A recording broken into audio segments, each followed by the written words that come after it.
Hey guys, welcome to my channel. As you can see the thumbnail, what if Issei joined the Khaos Brigade part 5. Before we start, please do support for more awesome content and subscribe to my channel, and also watch previous episodes. Let's the video. I don't like this plan, Issei said. No one does, but it is our best choice, Biku told him. I still don't like it. Both of you silence. We are only 3 and we don't know if it is a trap, Vali said. A trap? But you aren't this, Biku exclaimed. Whatever, let's go, Vali ordered, and they started to move. I still don't like this, Issei said. If you are wondering what are they talking about, let me tell you. Earlier that day, Irina apartment. So what is this alliance, Nya? Kuroko asked. Everyone paid attention because all of them had the same question. Vali looked at all of them and said, my plan is to form an alliance with the Grimoires. Everyone was silent for a couple of seconds until. What, are you crazy? They will kill us at sight. I refuse to do this plan. I don't like this. I will not work with that red-headed witch, Nya. Vali just waited some seconds until he screamed, silence. Everyone shooted up and Vali looked to Irina. Irina-san, you are not from this group, so what do you think of the plan? Irina putted her hand on her chin and said, the plan itself is risky, but it might work gladly. Erna said the last part happily. After some time without talking to them, she started to miss them. Then it's decided. Tomorrow after school, Issei, Biku and me are going to the Hudu residence and make a deal, Vali said, and Biku raised his hand. Yes Biku, we don't have to go to school, right? Vali let out a sigh. Yes we have. If we want to keep our cover we must go. Biku started arguing to Vali and Irina grabbed Issei's arm. Any Issei, let's go to sleep. Yeah sure Irina-chan, Issei replied, but then Kuroko grabbed his other arm. If someone is going to sleep with Aiz-kun is me, Nya. Then Lefei hugged Issei by behind. I also want to sleep with Issei-sama. After 1 minute of discussion, they agreed to sleep together, leaving Vali, Biku and Arthur in the main room. Arthur was the first one to notice their absence. It seems that they already went to bed. This caught the other two attention. Is there another bed? Vali asked, and Arthur shocked his head. No, only the couch. They both turned to the sofa and saw Biku sleeping there with a matters over him. They both had tick marks on their foreheads, and with one kick from both they pushed Biku down. Hey, Biku complained. Vali was about to lecture him about teamwork, and then he saw Arthur sleeping in the couch. That was the start of a fight that lasted all night. The next morning the first thing that the others saw was the leader of the Vali team, the Monkey King, and one of the wielders of Excalibur spooning in the floor with a broken couch. After some laughs and breakfast they went to school. Issei, Vali and Irina room. When Issei, Vali and Irina got to their seats they heard some girls screaming, Kya. Vali was confused, but Issei and Irina knew the screams. Yuto Kiba was moving, and in fact he was moving towards Issei. Aiz-kun, Bucko wants to talk with you, Kiba said with a smile, but lost it by Issei frown and words. Tell her to stop calling me, and for you get lost. But get lost? Kiba lowered his head, thinking all the pain he caused his best friend, but he was still determined to fix it. Sadly Issei got attacked by fangirls. After some minutes of insults Vali stepped in. Okay, he learnt his lesson, now beat it, you are bothering me. The fangirls backed up because they became Vali fans since yesterday, only if they knew he slept with 2 men. In other part of the room Xenovia and Asia approached Irina, seeing her more happy. Is Issei acting weird? Xenovia asked Irina, who looked at her old friend with a smile. Nah, he is just fine, but the answer only worried them more. Lefei room. With Lefei there wasn't a lot of talking, just a tense atmosphere. The reason was the glares that Kaneko gave to Lefei. Lefei only giggled nervously and hoped that the day ended quickly. Kuroka, Biku and Arthur room. If the tension in Lefei and Kaneko room was height, the one in Kuroka, Biku and Arthur was over the sky. Akeno was glaring at Biku and he thought that she was just wondering with him. The reason of this thoughts was that he thinks that no one recognized him. Sona was worried of them because from the group they came from, especially from Arthur, people started to say that Arthur could become the next school president. And from Kuroka and Rias, better to say the least, they were glaring at each other and sparks were flying between the glares. At the end of the class Rias went to confront Kuroka. Look Kuroka, if you give up Issei I will convince my brother to forgive your crimes, that way you can see your sister again. Deal? Rias asked with a smirk, knowing the answer already, but her answer surprised her. No, if you ask your brother you already would know that my crimes are already forgiven, and about Sharon, don't worry, I'll see her soon, Nya. Rias was gaping because the answer. She then left to see Issei at the Orc Club. She sent Yudo to look for him, she just knows he will show up. After school Issei was walking with Kuroka to Irina's apartment. The others already left, leaving them alone. They were talking until they heard a scream behind them. Issei, they turned and saw Rias running to them, or better said towards Issei. Issei, why didn't you go to the club? Rias questioned. They were still close to the academy, so many students stopped to see the argument. Rias, I'm no longer part of the Orc. I told Azazel-sensei that I quitted it and he accepted it. I thought that he already told you. He did, but I thought he was joking, Rias said and continued, but I don't accept it. Come now we have. She was interrupted by Kuroka. Sorry Ria-chan, Kuroka said mockingly, but Aiz-kun and me already have plans, so don't interfere, cat bitch. Rias glared at her, but instead of answering she did something that surprised everyone and broke Rias. She kissed Issei. Rias stared with tears in her eyes seeing Issei kissing her back, then Kuroka looked back to her, now if you excuse us, and they both left. Rias ran away crying and the other students started to send messages to everyone in school. Present, you don't like this because of what happened with the Switch Princess? Biku asked with a smirk. That and the rest of the story, Issei replied with a frown. Shut it, both of you, I'm going to knock, so be at your best behavior. Varley scowled and knocked the door. Inside the house Sirex didn't know how to feel. His sister came crying saying that the cat bitch raped Issei. He knew it was a lie. He liked Issei like a little brother, and he was mad and disappointed at Rias for what she had done, but he felt pity and disappointment for Issei as well. He was frustrated with himself when he make Issei a stray devil because the new law the other Maus and himself putted. Now Varley said he wanted to make an alliance to stop the hero faction and get back the Fusey Sunt. Azazel and himself decided to destroy the weapon. Then he heard a knock on the door and he knew who they were. He opened the door and saw Varley, Issei and the Monkey King Biku. Gentlemen, come in, Sirex said with a smile. 1 hour later the negotiations took 1 long hour. There they decided what to do. They will join the 2 teams into a new one called DXD Team. The members of the Varley team have to go to the Orc to make discussions about their next move. The Fusey Sunt will be destroyed and the key will be sent to investigations to see how to destroy the indestructible material Jozu. Lastly the Varley team members have to move in the Hudu resideness. Rias that was walking down heard this and jumped towards Issei and hugged him. Biku just to annoy Issei called the rest of the group. The result was immediate, cat bitch, red witch. Issei let out a sigh knowing that this was going to be a long night. Old school building. Khaos saw the whole scene and smirked. He was seated behind Rias' desk twirling the Fusey Sunt in his hand. He had a plan to get Jozu, the DXD team, just make it easier for him. Just a little bit longer, he mused to himself looking at the spear, and you will be complete. Important. It had been an interesting week for Issei. No, interesting isn't the word. Dangerous, that is the right word, because when someone thinks that when some girls fight over you is great and even hot, in reality it isn't that much. Not at all, especially when those girls are extremely dangerous demons that can destroy buildings if the focus on it.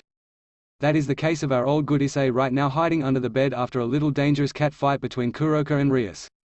See you make Issei run away, Rias exclaimed. Me, you scare him off with all your cuddling, Kuroka answered. Cat bitch, red witch. When the sound of footstomps lowered, Issei let out a sigh of relief. Ara Aiz-kun, what are you doing here? Issei heard besides him and saw Akeno smiling her smile with her eyes closed. Issei covered her mouth confusing her and he whispered, they are still out there.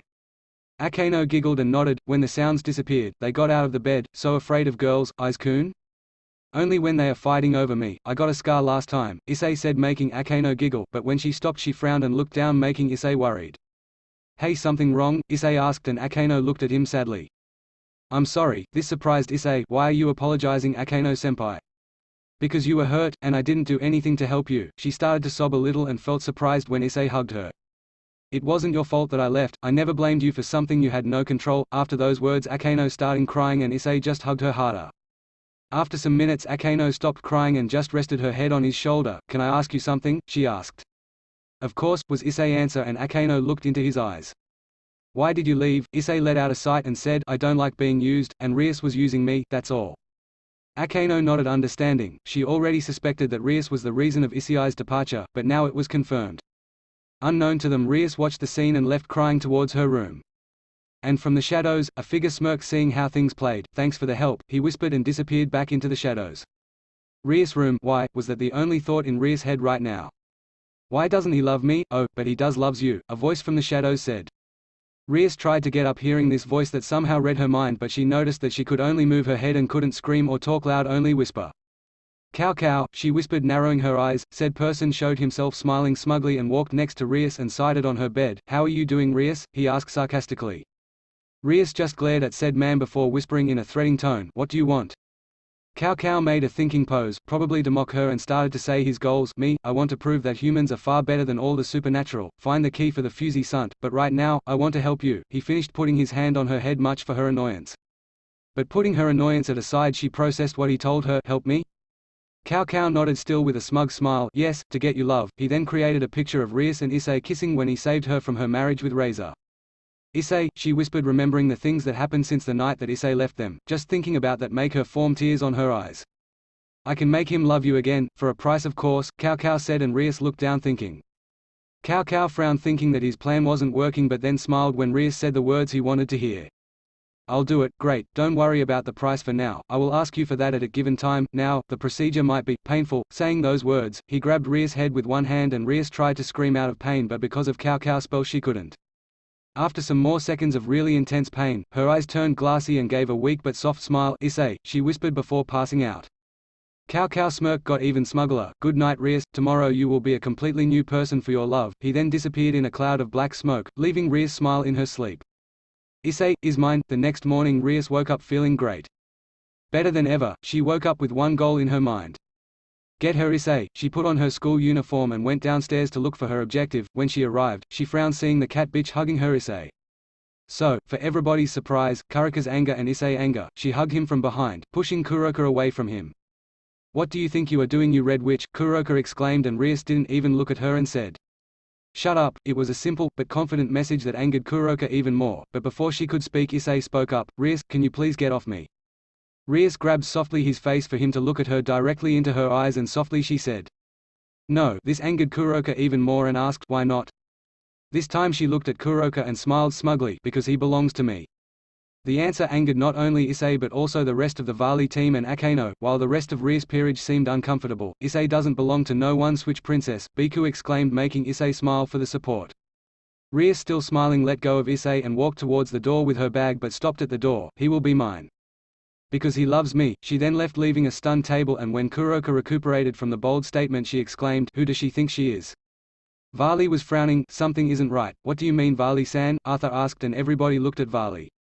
Don't know, but something is really wrong. When they left, Khaos appeared from the shadows smiling. Phase 1 of my plan to get the key completed, he said to himself. Now it is all up for you Rias. Then he left in a cloud of black smoke. With Akeno Akeno just before arriving to school suffered one of her most scary experiences. Before she arrived to school, Rias out of nowhere, grabbed her, pushed her against a wall in an alleyway and threatened. She still could remember the words she said with a voice that had so much poison in it, and those hollow, glassy eyes that she had. Don't touch my Issei again. She decided to warn the rest about this. What happened to you Rias? Akeno thought going to school. Akeno wasn't really paying attention to the class, she was more focused in replaying in her mind the events that happened in the morning. When Rias stated that Issei loved her, threatened her in her way to school, it seemed something taken out of some anime or something. Yesterday Rias only had cat fights with Kuraka for the love of Issei, but outside of that she was the same Rias she was over the last months. Something happened in the night for that radical change, but what? She was shocked by the shoulder by someone and she looked up and saw Arthur. Akeno-san, the class is over, is lunchtime. Akeno nodded slowly and looked around searching for Rias but failed to find her, and Rias. Kuraka smiled at her for the answer. She left running when the bell rang. NYA_. More like skipping, Biku added. She looked like a fangirl in search of her crush. Biku didn't continue, getting to the same realization of the rest except Sona, who was still there wanting an explanation of either Akeno or Rias. We need to go now, Arthur stated, and everyone nodded but Sona interrupted. I would like an explanation of what is going on, she stated, and Akeno looked at her. We'll tell you on our way there. Hey, why the Switch Princess Queen is also coming? Biku asked, and Kuraka looked at him. Because she doesn't approve the Red Witch anymore, do you? Kuraka asked with a smile on her face, and Sona was surprised when she saw Akeno nod her head. Yes, Rias changed. She grabbed softly her neck where Rias had grabbed her early in the morning and continued. Something happened to her after Issei left. She isn't the same Rias that I knew. Sona let out a sigh. Tell me what happened. Can we do it while we are on our way to Issei's class? I really have a bad feeling about all this, Biku said, standing on the door ready to leave. Seeing everyone stand up and heading to the door, he left followed by the group. Once they arrived they saw a commotion outside the class. Getting closer, what they saw shocked them.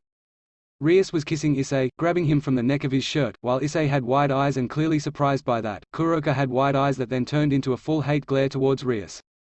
Issei pushed her back. What the hell Rias? He screamed, but Rias only smiled at him and was about to kiss him again, and Kuraka saw red. She was raping her eyes coon. So she charged at her while screaming, Red Witch, and tackled her to the ground. Some minutes earlier, Issei's class, the bell just rang and Vali slumped into his desk. He was homeschooled so he wasn't used to school hours. It was boring. I don't know how you can stand school so long Issei, Vali told his cousin, who laughed. You get used to it along the year pass, Issei said, rubbing the back of his head. How long till the year ends? Vali asked him, looking at him. Issei put his hand on his chin like in a thinking manner and answered, I think that the year just began. Vali hit his head against the head, mumbling something like, why did I make this plan? But then a happy voice came from behind them. Hey guys, ready to go? Irina asked and both boys nodded. Then they heard Kya coming from the door, and since Kiba was still inside the class, it only meant one thing. Rias Gremory is around. With a sigh he went outside ready to see Rias asking him something. But then he remembered what happened at the morning and that left him confused. Rias passed from a someone jealous to someone bold. That change confused him greatly. So when he opened the door he wasn't surprised with Rias standing there with a smile, but what really creeped him out were her eyes. They were glassy and kinda hollow. "Hello Eyes-kun," she greeted while all her fans turned to Issei and wondered why she was talking to him. "What do you want Rias?" he asked in an uninterested tone, but she clearly ignored or didn't notice it because she was still smiling at him while her fans were fuming because of her tone. Vali and Irina and the rest of the peerage of Rias that was in that class watched with careful eyes. "I wanted you to know that there is club meeting after class," she said in a sweet tone. "I know that already," Issei said and walked away, but Rias grabbed his arm making him turn at her. "Issei, I was wondering if after the meeting he can have a date?" Issei raised a brow while the crowd became even bigger. "I thought that you already knew that me and Kuroka are dating, so if you didn't now you do." But Rias, instead of letting go like other times, she simply said 3 simple words. "Break with her." This shocked Issei, not the question himself. He was already expecting that kind of question from her. What shocked him was the tone. It was a tone that demanded things. He wasn't the only one shocked, because everyone that saw the scene had wide eyes. Only Vali narrowed his eyes in case he had to interfere. What was the only thing Issei could think of saying at his situation? Rias just giggled and said, "Eyes-kun, you and I both know that you don't care about the cat bitch. We were made for each other, can't you see?" By now many people were either creeped out because her words or simply confused. Issei was about to say something, but Rias grabbed the neck of his shirt and kissed him. Issei widened his eyes at the surprise and pushed her away. "What the hell Rias?" But once again Rias ignored him and was about to kiss him again when Red Witch, after school, Orc Room. After the cat fight that Rias and Kuroka that it was needed all the males of the DxD team to break him up. Classes continued with Kuroka glaring at Rias and Rias only smiling at her. After class they went to the old school building and sit there. There was a lot of tension in the air because former enemies now are allies. The tension in the room started to disappear thanks to Kuroka sitting next to her sister and both of them talking like normal siblings. Then it completely disappeared when everyone started to talk with each other and broken bonds were made again. But sadly, the tension came back when Rias arrived and sit down on Issei's lap, and once again Kuroka saw red. "Red Witch, what you think you are doing?" Kuroka asked without using her nya. She was mad. Rias only turned to her with a smile and said with a sweet tone, "Sitting with my boyfriend, is that wrong?" she asked with sarcasm. Kuroka was about to jump on her again when another voice interrupted. "You can leave your love fights for another time. Now we need to find a way to beat the hero faction." It was Azazel that was listening from outside, decided that he better get in otherwise a fight will break out. After everyone seated down and Azazel seated on the desk he asked, "Ideas?" Vali stand up and walked to the front. "I think that we should use the key as bait," he stated simply and everyone raised a brow. Sighing Vali explained, "The hero faction needs the key to activate the Fusey Sunt, so if we leave the key at site they might attack, so there we ambush them. We just need one member of the hero faction to know where their base is and with that, where the weapon is." Everyone nodded with the logic and Azazel satisfied dismissed everyone. Kuroka grabbed Issei's hand and left running dragging Issei with her and everyone followed, everyone but Rias. "You're staying Rias?" Azazel asked the Gremory who nodded and then the fallen angel left. Rias sat in her chair behind her desk and started to spin slowly, looking at the roof and thinking on one person. "Issei, having fun?" a voice asked and Rias looked at one of the couches where Cao was sighted. Rias smiled at him. "Of course Cao-chan, I feel that Issei is loving me even more that last time. The only problem is the cat bitch interfering with our relationship." Rias pouted at the end. Cao ignored the chan suffix and smirked. "Oh, that's it? Well I have a solution for that." Rias smiled even more. "Really?" Cao nodded. "If you wish, I can get rid of her." But Rias smiled. "Boo it, but for a price," the leader of the hero faction stated. Rias nodded her head quickly. "Whatever it is I'll pay for it." Cao smirked. "The price is a pretty gem, a specific gem actually. Its name is Jozu." Thanks for watching guys, part 5 is over. Hope you all enjoyed. If you like this video please do like, share, comment and subscribe.